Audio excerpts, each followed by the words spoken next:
as you saw in that last video clip, we're towing the girl home. I did get the bumper on though, which is nice. But this is no longer Project Old Man. This is Project POS is what this is. This thing is horrible.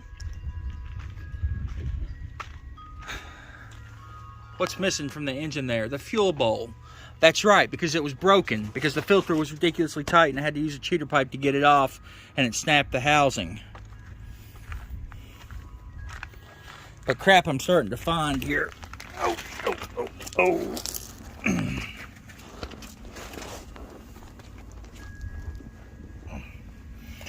I still can't believe how clean it is down here. Shit like this wiring on this fuel pump irritates the living bejeebies out of me, like severely.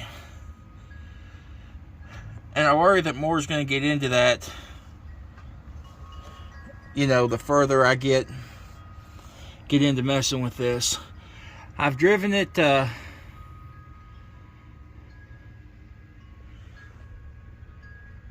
hopefully that's not the mileage on the oil filter, because this thing's got like 381,000, I think.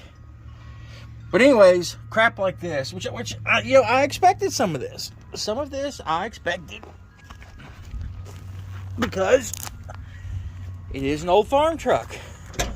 But apparently a kid had it for a brief period of time, and this was tucked way up in there.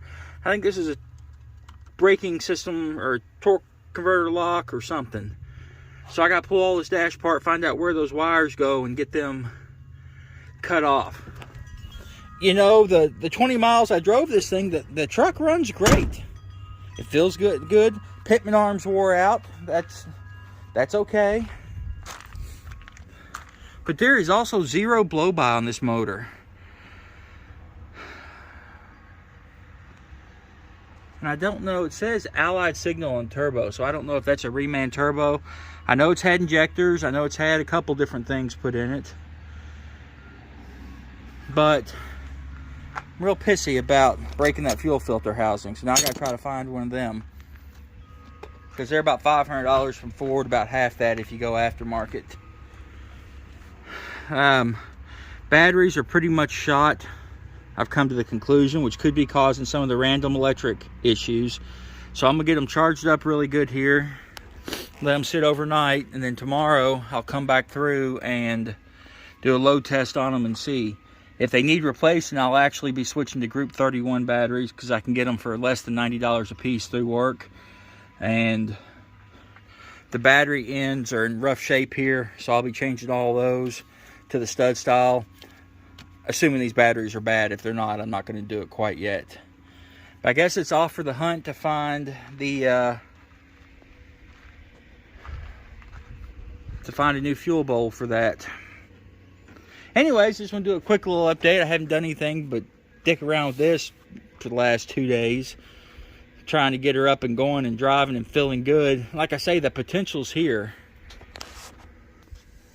Now, like my brother said, he said, man, why'd you trade that other truck for this? It was running and driving. I've got a handful of different things I require for a truck. I want heat, I want AC, I want a radio, and I want four-wheel drive. I figure it's going to cost me about $1,500 to get this truck up and going to meet all those requirements. It would have probably cost me $4,000 to $5,000 to do that on Project 7.3 squared. So I'm not at a total loss or upset with this, but I am just slightly aggravated because I wanted it to run more than a day. Now, I want to go ahead and get the rust stopped on this. It all looks good here, but way back there, in that corner is bad. The rockers are starting to go and the doors are shot. So I needs new rear doors, and I need to go ahead and get the rockers done. Keep that from rusting out. I did manage to get the bumper on, which is a 7.3 bumper and a 6.0 grill. So I had to trim like 2 inches off the bottom of the grill. It doesn't look great, but it looks way better than having a dented up crap bumper on there. I may eventually do a front end swap off of like a 2011. I don't know, because it needs both fenders The grill, obviously, to make it all right. My main goal, at least for this year, is to get it up and running, and then see if I like the extended cab versus the versus the crew cab. With me not having car seats anymore with my children, I think the extended cab will do me fine. But if I like it, I like the way the stance of the truck. I like the way it drives. The turnability is a lot better on this versus a crew cab, which makes sense, you know, because it's obviously a foot or two shorter. But tootling this around town, I really, really like it.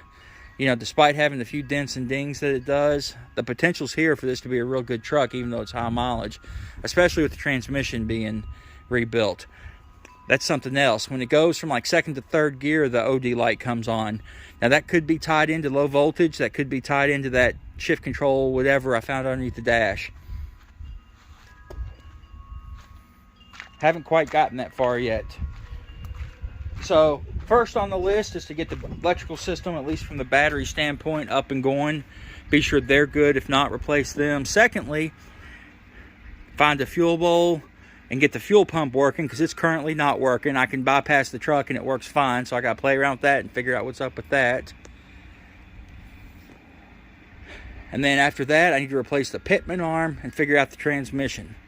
So, quick little update of what is now Project POS, because, well, it's a POS.